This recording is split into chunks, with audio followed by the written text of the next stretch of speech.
हमारे देश में मैकॉले के द्वारा जो विषय तय किए गए उनमें से एक इतिहास विषय, जिसमें मैकॉले ने यह कहा कि भारतवासियों को सच्चा इतिहास उनका नहीं बताना है क्योंकि इनको गुलाम बना के रखना है, इसलिए इतिहास को विकृत करके भारत में पढ़ाया जाना चाहिए। तो भारत के इतिहास को पूरी तरह से उन्होंने विकृत कर दिया। सबसे बड़ी विकृति जो हमारे इतिहास में अंग्रेजों ने डाली, जो आज तक जहर बनकर हमारे खून में घूम रही है, वो विकृति ये है कि हम भारतवासी आर्य कहीं बाहर से आए। सारी दुनिया में शोध हो चुका है कि आर्य नाम की कोई जाति भारत को छोड़कर दुनिया में कहीं नहीं थी, तो बाहर से कहां से आ गए हम। फिर हमको कहा गया कि हम सेंट्रल एशिया से आए, मध्य एशिया से आए। मध्य एशिया में जो जातियां इस समय निवास करती हैं, उन सभी जातियों के डीएनए लिए गए। डीएनए आप समझते हैं, जिसका टेस्ट करके कोई भी बात की पक्की सूचना ली जाती है। तो दक्षिण एशिया में, मध्य एशिया में, पूर्व एशिया में, तीनों स्थानों पर रहने वाली जातियों के नागरिकों के रक्त इकट्ठे करके उनका डीएनए टेस्ट किया गया और भारतवासियों का डीएनए टेस्ट किया गया।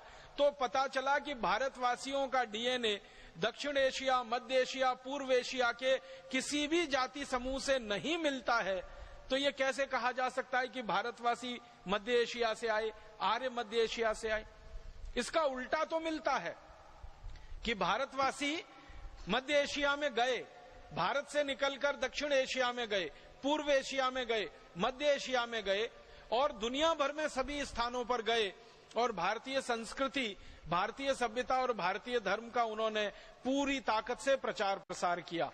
तो भारतवासी दूसरी जगहों पर जाकर तो प्रचार प्रसार करते हैं, उसके प्रमाण हैं, लेकिन भारत में कोई बाहर से आर्य नाम की जाति आई, इसके प्रमाण अभी तक मिले नहीं और इसकी वैज्ञानिक पुष्टि भी नहीं हुई। इतना बड़ा झूठ अंग्रेज हमारे इतिहास में लिख गए और भला हो हमारे इतिहासकारों का, उस झूठ को अंग्रेजों के जाने के 63 साल के बाद भी पढ़ा रहे हैं।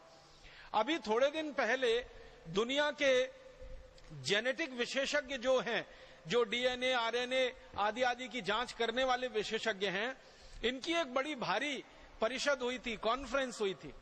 और वो कॉन्फ्रेंस का जो रिसर्च का बिल्कुल अंतिम निर्णय है, वो ये कहता है कि आर्य भारत में कहीं बाहर से नहीं आए थे, आर्य सब भारतवासी ही थे, जरूरत और समय आने पर वो भारत से बाहर गए थे। अब आर्य हमारे यहाँ कहा जाता है श्रेष्ठ व्यक्ति को, जो भी श्रेष्ठ है वो आर्य है। कोई ऐसा जाति समूह हमारे यहाँ आर्य नहीं है। हमारे यहाँ तो जो भी जातियों में श्रेष्ठ व्यक्ति हैं वो सब आर्य माने जाते हैं। वो कोई भी जाति के हो सकते हैं, ब्राह्मण हो सकते हैं, क्षत्रिय हो सकते हैं, शूद्र हो सकते हैं, वैश्य हो सकते हैं। किसी भी वर्ण का कोई भी व्यक्ति अगर वो श्रेष्ठ आचरण करता है, हमारे यहाँ उसको आर्य कहा जाता है।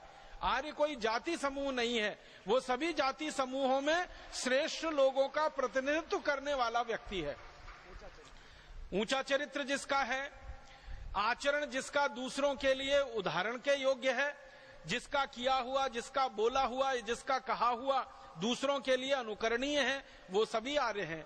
हमारे देश में परम श्रद्धेय और परम पूजनीय स्वामी दयानंद जैसे लोग, महात्मा गांधी जैसे लोग, भगत सिंह, चंद्रशेखर, ऊधम सिंह, अशफाक उल्लाह, तात्या टोपे, झांसी की रानी लक्ष्मीबाई, कित्तूर चन्नम्मा, ये जितने भी नाम आप लेंगे, ये सभी आर्य हैं, ये सभी श्रेष्ठ हैं, क्योंकि इन्होंने अपने चरित्र से दूसरों के लिए उदाहरण प्रस्तुत किए हैं।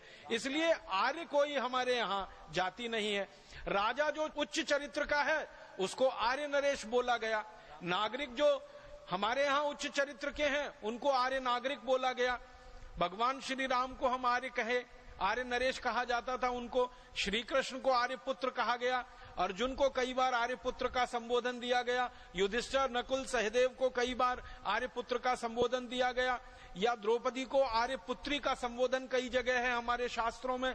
तो हमारे यहाँ तो आर्य कोई जाति समूह है ही नहीं, ये तो सभी जातियों में श्रेष्ठ आचरण धारण करने वाले लोग, धर्म को धारण करने वाले लोग आर्य कहलाए हैं। तो अंग्रेजों ने ये गलत हमारे इतिहास में घुसा